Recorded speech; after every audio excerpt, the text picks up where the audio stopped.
Hello everyone, welcome to the session. आज हम discuss करने जा रहे हैं ग्रेड 8 साइंस का 13 चैप्टर साउंड और उसका पार्ट 2। पार्ट 1 में हमने ये सीखा था कि साउंड को ट्रेवल करने के लिए एक मीडियम चाहिए जो सॉलिड, लिक्विड और गैस हो सकता है, यानी कि एयर हो सकता है। और साउंड तब प्रोड्यूस होता है जब कोई चीज वाइब्रेट करती है। ह्यूमन बीइंग्स में साउंड कैसे प्रोड्यूस होता है और ह्यूमन बीइंग्स कैसे सुनते हैं किसी साउंड को, उसके बारे में भी हमने पढ़ा था। आज की क्लास में हम पढ़ने जा रहे हैं कुछ नए कॉन्सेप्ट्स, जिसे हम बोलते हैं amplitude, time period and frequency of a vibration, जिससे ये पता चलेगा कि कौन सी चीज कितना इंपॉर्टेंट रोल प्ले करती है आवाज को श्रिल बनाने के लिए, तीखा बनाने के लिए और भारी बनाने के लिए। तो सबसे पहले मैं आपको याद करवाना चाहती हूँ कि क्या आपको याद है पेंडुलम जैसे मूव करता है टू एंड फ्रो, उसे हम बोलते हैं ऑसिलेटरी मोशन। मतलब एक जगह से स्टार्ट होके वो वापस उसी जगह पे आता है, उसे हम बोलते हैं ऑसिलेट करना। वो एक पर्टिकुलर टाइम पीरियड के अंदर होता है। ऑसिलेशन के बारे में पढ़ा था। तो ये जो ऑसिलेशन होती है, इसका टाइम पीरियड से क्या रिलेशन है, इसको हम एक बार पढ़ लेते हैं। कितनी ऑसिलेशंस हो रही हैं? 1, 2, इसे हम ऑसिलेशन बोलते हैं। तो कितनी ऑसिलेशन हो रही हैं 1 सेकेंड के अंदर, उसे हम बोलते हैं फ्रीक्वेंसी ऑफ ऑसिलेशन। दोबारा बोल रही हूं, नंबर ऑफ ऑसिलेशंस जो होती हैं ऐसे ऐसे करके जो हिलती है चीज 1 सेकेंड के अंदर, उसे हम बोलते हैं फ्रीक्वेंसी ऑफ ऑसिलेशन। जो फ्रीक्वेंसी है ऑसिलेशन की, उसे एक्सप्रेस किया जाता है हर्ट्ज के अंदर। तो हॉ से याद रखना, ऑसिलेशन कितनी हो रही है उसको हम एच से हर्ट्ज में गिनते हैं। इसका सिंबल होता है HZ। अब मान लीजिए एक फ्रीक्वेंसी है 1 हर्ट्ज की, तो इसका मतलब ये है कि 1 ऑसिलेशन हो रही है पर सेकंड के अंदर। अब एक ऑब्जेक्ट है जो ऑसिलेट करता है 20 टाइम्स 1 सेकंड के अंदर, तो उसकी फ्रीक्वेंसी क्या होगी? फ्रीक्वेंसी का फॉर्मूला होता है number of vibrations divided by time taken. तो ये कितनी बार ऑसिलेट कर रहा है? 20 टाइम्स ऑसिलेट कर रहा है, और जो टाइम टेकन है वो है 1 सेकेंड। तो 20 डिवाइडेड बाय 1 आ गया हमारे पास 20 हर्ट्ज। ये हो गई फ्रीक्वेंसी। अब आप रिकॉग्नाइज कर सकते हो अलग अलग चीजों को देख के कि ये कैसी आवाज प्रोड्यूस करते हैं। अब ये सब कैसे पॉसिबल है कि हम किसी चीज को देख के बता दें कि भाई ये कैसी आवाज प्रोड्यूस करता है? देखिए, अलग अलग चीजों की ना अलग अलग साउंड्स होती हैं जो डिफरेंट बनाती है, उन्हें अलग बनाती हैं। बहुत सारे फैक्टर्स होते हैं जो इनको अलग बनाती हैं। उनमें से 2 इंपॉर्टेंट फैक्टर्स हैं, उसका एम्पलीट्यूड और फ्रीक्वेंसी। अब ये जो साउंड्स हैं ये अलग अलग तरीके की होती हैं on the basis of their amplitude and frequency. FA याद रखना, फ्रीक्वेंसी और एम्पलीट्यूड इंपॉर्टेंट रोल प्ले करता है साउंड के अंदर। अब मान लीजिए एक एक्टिविटी करते हैं। आपने एक मेटालिक टम्बलर लिया, ग्लास ले लिया, और एक चम्मच ले लो, टेबल स्पून ले लो। अब ये जो चम्मच है, टेबल स्पून है, उसे ऐसे करके आप जेंटली जो टम्बलर है उसके ऊपर स्ट्राइक करना है आपने। तो जब आप टम्बलर को स्ट्राइक करोगे तो आवाज जो है वो लाउड सुनाई देगी जब आप स्ट्राइक करोगे। अगर आप उस स्पून को दोबारा जोर के स्ट्राइक करोगे तो और जोर की आवाज पैदा होगी। अब मान लीजिए आपने एक लटका दिया थर्माकोल को एक स्ट्रिंग के साथ, और उसको आपने स्ट्राइक करना है, मतलब पास में लेकर जाना है टम्बलर के। खास तौर पे उसको पहले वाइब्रेट कराना है, उस टम्बलर को मार के वाइब्रेट कराना है, और आपने ये देखना है कि वो जो थर्माकोल की बॉल है वो कितनी दूर तक जाती है, मतलब कितनी डिस्टेंस तक डिस्प्लेस होती है। तो ये जो डिस्प्लेसमेंट है कि वो जो थर्माकोल की बॉल है वो कितनी दूर तक जा रही है वाइब्रेशन की वजह से, उसे हम बोलते हैं एम्पलीट्यूड। जितनी जोर के आप टम्बलर को स्ट्राइक करोगे उतनी दूर तक ये जो बॉल है ये जाएगी। जब आप हल्के हाथ से स्ट्राइक करोगे तो ये थोड़ी नजदीक तक जाएगी।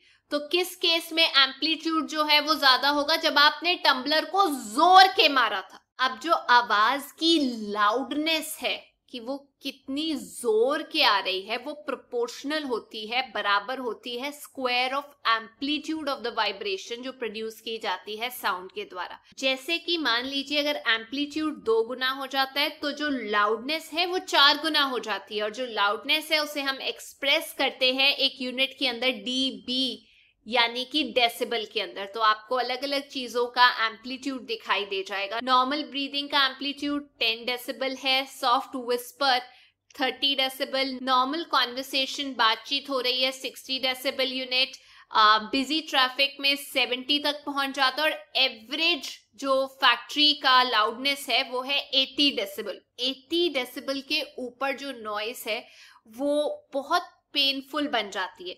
आप देख सकते हैं जो लाउडनेस है वो डिपेंड करती है एम्पलीट्यूड के ऊपर। जब एम्पलीट्यूड जो है वाइब्रेशन का वो बड़ा होता है तो जो साउंड होती है वो लाउड होती है। जब एम्पलीट्यूड जो है वो छोटा होता है तो जो साउंड है वो हल्की होती है, फीबल होती है, ज्यादा जोर के नहीं सुनाई देती। तो यही डिफरेंस है कि जब बेबी और एडल्ट जो है उनकी साउंड अलग अलग क्यों है। हालांकि जो बड़ा इंसान है उसकी जो साउंड है उसकी हायर पिच होती है, इसीलिए बोला जाता है कि जो बच्चा है उसकी साउंड अलग होती है एज कंपेयर टू एडल्ट। क्या डिफरेंस होता है? दोनों अगर जोर के भी बोल रहे हैं तो पिच में फर्क आता है। वो जो तीखापन होता है ना उसे हम पिच बोलते हैं। जो बच्चे की पिच होती है वो हायर होती है, जोर के चीख सुनाई देती है, और जो एडल्ट की होती है वो पिच जो होती है वो कम होती है। यही रीजन है कि आपकी आवाज आपके टीचर से या पेरेंट से भी अलग सुनाई देती है, क्योंकि बच्चे जो है वो उनकी पिच ज्यादा होती है। आप देख सकते हैं एम्पलीट्यूड और पिच में क्या फर्क है, आपको डायग्राम से समझ आ जाएगा। जो फ्रीक्वेंसी होती है वो डिटरमाइन करता है श्रिलनेस, तीखापन आवाज के अंदर जो पिच होती है। तो अगर फ्रीक्वेंसी ऑफ वाइब्रेशन जो है ऐसे ऐसे करके वो ज्यादा होती है तो जो साउंड है वो श्रिल होती है, हायर पिच पे होती है। अगर फ्रीक्वेंसी ऑफ वाइब्रेशन कम होती है तो जो साउंड है वो लोअर पिच की होती है। इसीलिए जो ड्रम है, प्लीज समझिए, जो ड्रम की फ्रीक्वेंसी है वो कम होती है, इसीलिए वो हल्की पिच की साउंड प्रोड्यूस करता है। लेकिन जब विसल बजाई जाती है तो उसकी जो फ्रीक्वेंसी है वो ज्यादा होती है, इसीलिए उसकी जो साउंड की पिच है वो भी ज्यादा होती है। जो बर्ड बोलती है वो हाई पिच साउंड होती है एज कंपेयर टू लायन जिसकी लो पिच्ड रोर होता है। तो जो रोर है लायन का, ऐसा नहीं है वो लाउड नहीं होता, वो बहुत लाउड होता है, लेकिन जो साउंड होती है बर्ड की वो फीबल होती है, लेकिन पिच में फर्क है, तीखी होती है वो। रोज आप अपनी लाइफ में अलग अलग तरीके की वॉइसेस सुनते हो, एडल्ट्स की अलग होती है, बच्चों की अलग होती है।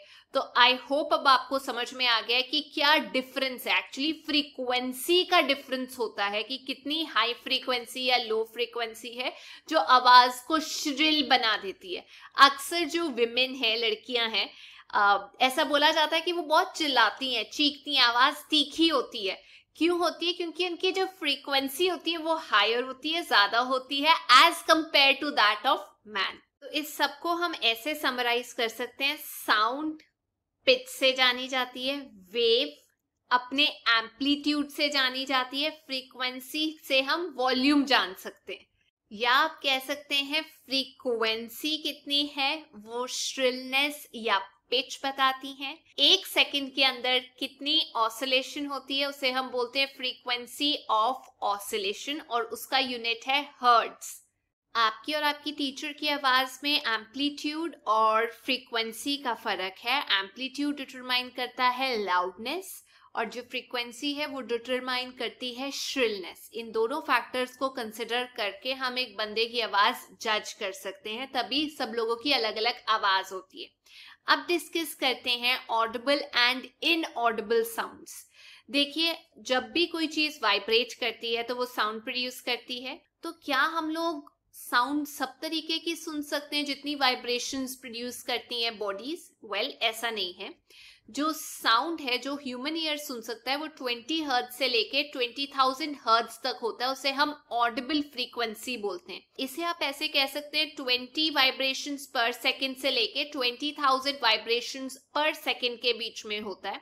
20 वाइब्रेशंस पर सेकंड से जो कम होता है, यानी 20 हर्ट्ज से जो कम होता है, उसे हम इंफ्रा साउंड बोलते हैं। जैसे हाथी सुन सकता है उसे, अलग अलग एनिमल सुन सकते हैं।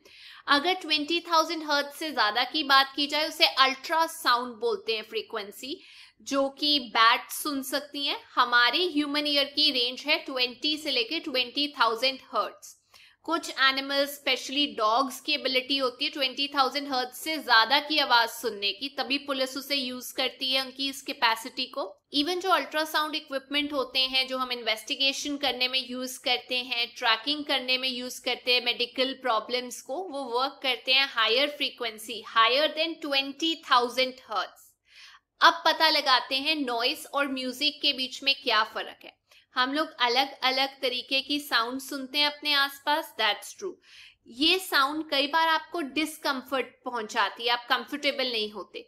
तो कुछ साउंड जो है वो ईयर के लिए प्लेजेंट होती हैं, कुछ नहीं होती। सपोज आपके घर के आसपास कंस्ट्रक्शन हो रही है, तो जो आवाज आ रही होती है वो प्लेजेंट नहीं होती, आप उसे इंजॉय नहीं करते।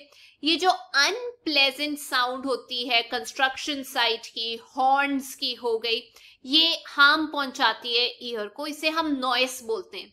अगर क्लासरूम के अंदर जो बच्चे हैं सारे के सारे इकट्ठे बोलना शुरू कर दें तो जो साउंड प्रोड्यूस होती है वो ज्यादा प्लेजेंट नहीं होती, आप उसको एंजॉय नहीं करेंगे और उसे हम नॉइस बोलते हैं।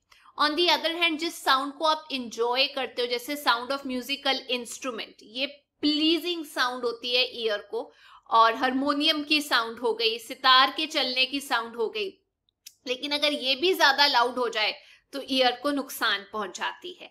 अब बात करते हैं नॉइस पोल्यूशन के बारे में। एयर पोल्यूशन के बारे में हमें ऑलरेडी पता है कि कुछ अनवांटेड गैसेस, पार्टिकल्स एयर के अंदर जब मिल जाते हैं उन्हें हम पोल्यूटेंट्स बोलते हैं और वो एयर पोल्यूशन कॉज करते हैं।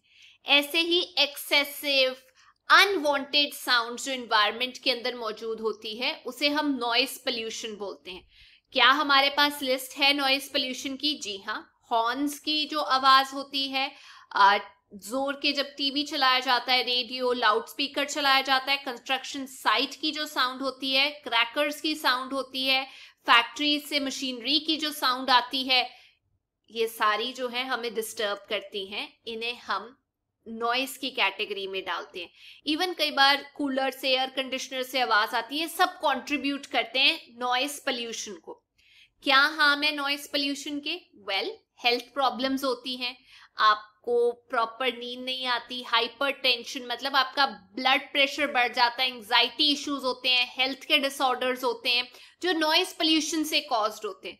तो एक इंसान को अगर ज्यादा देर तक लाउड नॉइस के पास रख दिया जाए कंटिन्यूसली तो उसको परमानेंट डैमेज हो सकता है, ईयर के अंदर सुनने में प्रॉब्लम्स आ जाती हैं। तो क्या हम कोई स्टेप्स ले रहे हैं सबको कंट्रोल करने के लिए? जी हाँ, हम स्टेप्स ले रहे हैं। हम साइलेंसिंग डिवाइसेस इंस्टॉल कर रहे हैं क्राफ्ट इंजन्स के अंदर, ट्रांसपोर्ट व्हीकल्स के अंदर, इंडस्ट्रियल मशीन्स के अंदर, घर के इक्विपमेंट्स के अंदर। रेजिडेंशियल एरिया में कैसे कंट्रोल करें हम नॉइस पोल्यूशन को? वेल, जितने भी नॉइजी एक्टिविटीज हैं उनको रेजिडेंशियल एरिया से दूर किया जाए, इंडस्ट्रीज को जहां घर रहते हैं उनसे दूर सिचुएट किया जाए ताकि उनसे जो आवाज आ रही है वो कम इफेक्ट करे लोगों को। वैसे ही रेजिडेंशियल एरिया के आसपास हॉर्न बजाना मिनिमाइज कर देना चाहिए। टीवी, म्यूजिक सिस्टम, इसको कम करके भी आप लोग सुन सकते हो। ट्रीज प्लांट करने चाहिए रोड्स की साइड पे, बिल्डिंग्स के आसपास, ताकि साउंड इफेक्ट वो कम कर सके और हमें ज्यादा हार्मफुल इफेक्ट ना हो नॉइस पोल्यूशन के। अब बात करते हैं हियरिंग इम्पेयरमेंट की। टोटल हियरिंग इम्पेयरमेंट एक रेयर केस होता है जो जनरली बचपन से ही होता है कि बच्चे को कुछ नहीं सुनाई देता, लेकिन पार्शियल डिसेबिलिटी जो होती है वो किसी, पार्शियल मतलब कंप्लीटली आप बिल्कुल ऐसे नहीं हो जाते कि आपको कुछ नहीं सुनाई देता, कुछ हद तक कम सुनाई देता है। वो किसी बीमारी की वजह से हो सकती है, एज के साथ हो जाती है या चोट लगने की वजह से हो जाती है। जब बच्चे को ये इम्पेयरमेंट होती है वो स्पेशल केयर मांगते हैं और वो आपकी बात सुन नहीं सकते, साइन लैंग्वेज का यूज करते हैं कम्युनिकेट करने के लिए। अब इसकी वजह से जो स्पीच की डेवलपमेंट होनी होती है वो भी नहीं हो पाती, क्योंकि सुन नहीं पाते तो बोलने में भी दिक्कत आती है, ये देखा गया है। पर आजकल टेक्नोलॉजी इतनी एडवांस हो गई है कि हियरिंग एड आ गए हैं जिसने पॉसिबल कर दिया कि उनकी जो क्वालिटी ऑफ लाइफ है वो इम्प्रूव हो जाए। सोसाइटी भी काफी कुछ कर सकती है उनके लिए, अच्छी कंडीशन बना सकती है ताकि वो भी एक नॉर्मल लाइफ जी सके जैसे हम लोग जीते। लास्ट इंपॉर्टेंट चीज, गोलकोंडा फोर्ट है हैदराबाद के अंदर। ये माना जाता है सबसे magnificent, amazing fort of India. ये फेमस है अपने डिजाइनिंग की वजह से, आर्किटेक्चर की वजह से और इंजीनियरिंग की वजह से। इसमें one of the Marvels, Marvel मतलब वंडर, चमत्कार है उसका वाटर सप्लाई सिस्टम। पर इससे भी हैरान कर देने वाली चीज है जो डोम है ना एक बना हुआ एंट्रेंस पे, वो है। तो अगर आप उस डोम के एक पॉइंट पे जाके, पर्टिकुलर पॉइंट पे जाके क्लैप करते हो तो जो डोम है वो, जैसे आप कह सकते हैं री साउंड प्रोड्यूस होती है, एको प्रोड्यूस होती है, वैसे ही हम बोलते हैं रिवर्बरेट करता है साउंड को, जो आप सुन सकते हो हाईएस्ट पॉइंट पे फोर्ट के। मतलब वो ऑलमोस्ट 1 किलोमीटर दूर है। तो जब गार्ड देख लेता था कि खतरा हो रहा है तो वो क्लैप करता था डोम के एक पर्टिकुलर पॉइंट से, जिससे कि फोर्ट के अंदर की जितनी आर्मी है वो अलर्ट हो जाती थी कि भाई खतरा आ रहा है, अब तुम अटेंटिव हो जाओ। तो ये कुछ अमेजिंग इफेक्ट्स है साउंड के। और ये थी आज की क्लास। अगर आपको ये चैप्टर समझ आया, वीडियो अच्छी लगी, तो please make sure you like, share and subscribe. I see you next. Till then take care, bye bye.